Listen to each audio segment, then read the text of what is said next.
This short video is on rank factorization of a matrix. Suppose we start with a matrix like this. It could be just any non-zero matrix, not necessarily square. Now, when I look at this matrix, I can think of it as a bunch of numbers or I can think of it as a collection of columns. So that's the view that I am going to take.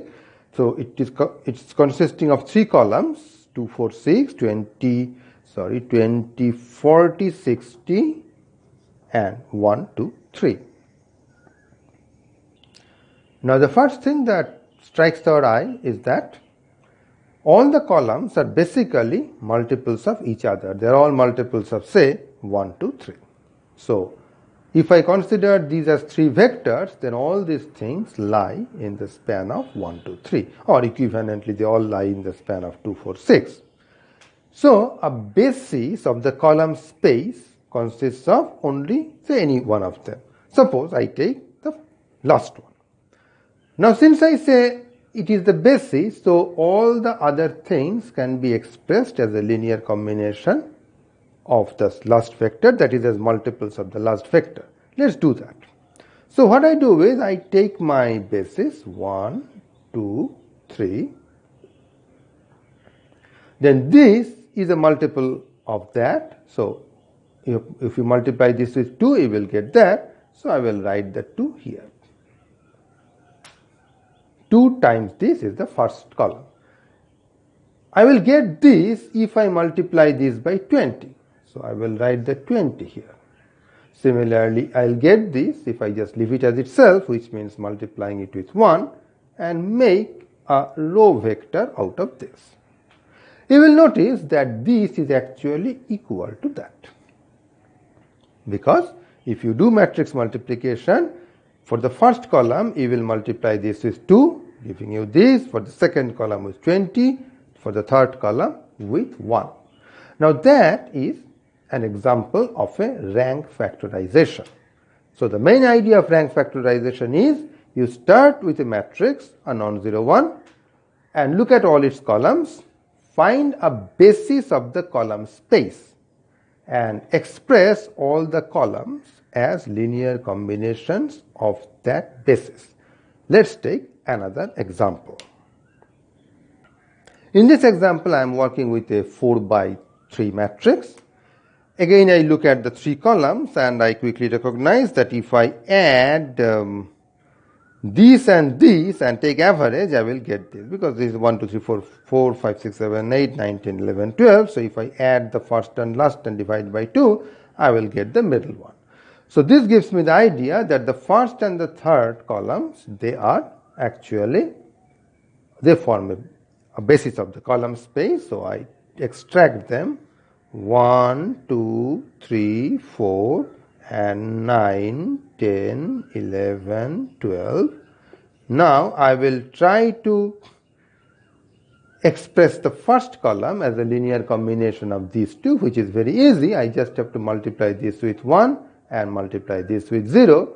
So I write 1 and 0. For this one, I know I have to multiply this with half and that with half. So I will take half and half. And for the last one, I just have to keep this. So multiply this with 0 and this with 1, which is 0, 1. And you get another rank factorization. Now it is not important that when you do rank factorization, then you have to pick a subset of columns which will form a basis of the column space. It is enough to take any basis of the column space. For example, in this case, I might take a basis as 10, 20, 30. So this does not occur as a column here, but still everything is a multiple of that. I just have to adjust my coefficients accordingly. For instance, I will get this if I multiply this with 1/5. And I will get this if I multiply this with 2. And I will get this if I multiply this with 1/10. So that is also another rank factorization. So here is the definition that we are using for rank factorization. You start with a non-zero matrix, that is at least one non-zero entry. somewhere in the matrix. It can be just any order. Then by rank factorization, we mean factorizing it as a matrix B times a matrix C, where the columns of B constitute a basis for columns of A. Turns out that there are lots of different but equivalent ways of defining rank factorization that we shall discuss now. The first thing is that since columns of B constitute a basis for columns of A, so the number of columns must be the rank of A. So if it is m by n, there is no doubt it has to be m by something and something by n. Now, what that something is, it has to be the rank, where R is the rank of A. Now, an interesting fact is that if I do not mention this condition, if I just leave it at that, rank equal to rank of A, that is also an equivalent definition of rank factorization. That is, this itself is a definition of rank factorization. So if I say A is equal to B times C, where B is of the size m by R and this is R by n, where R is rank of A, it immediately follows that the columns of B must form a basis of column space of A. So that is also equivalent. And this is pretty easy to see because rank of A, we know, must be less than or equal to rank of B, because you are obtaining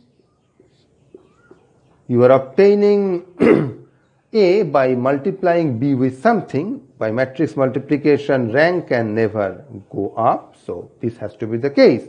Now I know rank of B must be less than or equal to its number of columns, so it is R, but this is also R, which means rank of B has to be equal to R. That is, all the columns of B must be linearly independent.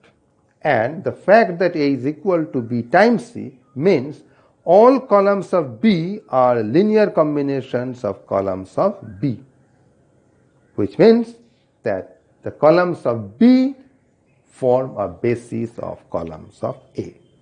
So this new definition implies our old definition, and of course our old definition trivially implies this definition.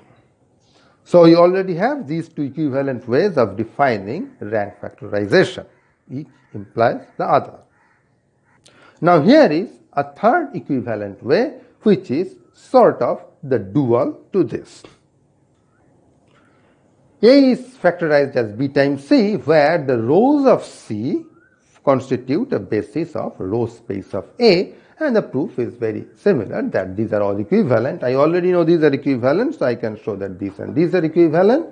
Same argument, I will say that rank of C must be greater than or equal to rank of A, because you have multiplied C with something to get A. By multiplication, rank can never go up, and rank of A is equal to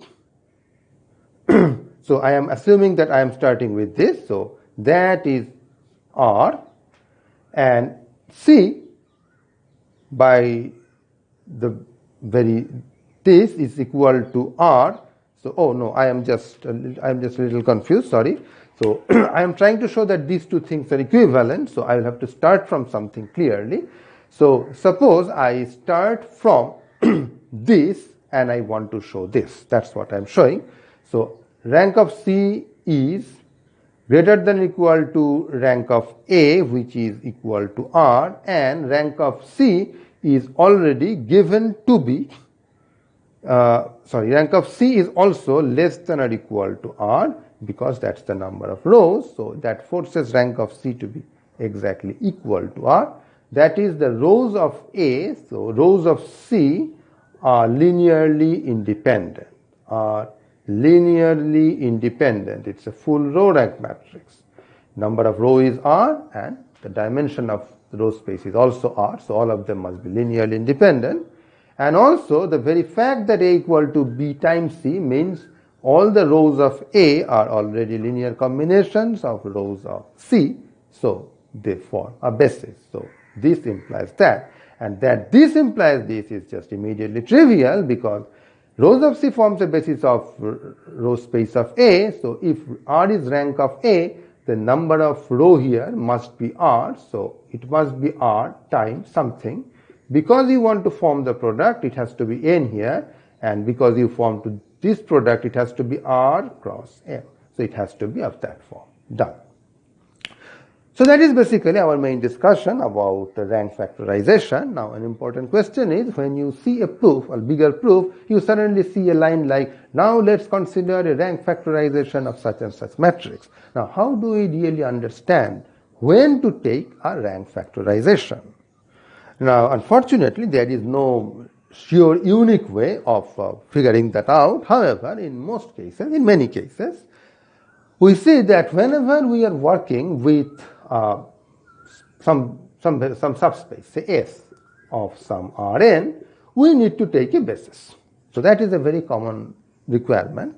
Now, if we are casting the same argument in terms of matrices, instead of saying let's work with S, we will typically do the following. We will take a generating set Sk of S. So S will be given as span of some sets. And then to say, now let's take a basis of S, whenever we need this kind of argument, we use rank factorization. So what we do there is we write A as a matrix where all the SI's occur as columns. And instead of saying, now take a basis of S, we say, take a rank factorization of A, because the columns of B will be the basis of S, will be our basis of S. So that is one common reason where we need rank factorization. So if we see a proof where we need a rank factorization and we are not seeing the motivation, it might be a good idea to think of it as a bunch of vectors spanning a subspace, and then carefully looking at the proof to see if we are actually needing a basis of that subspace.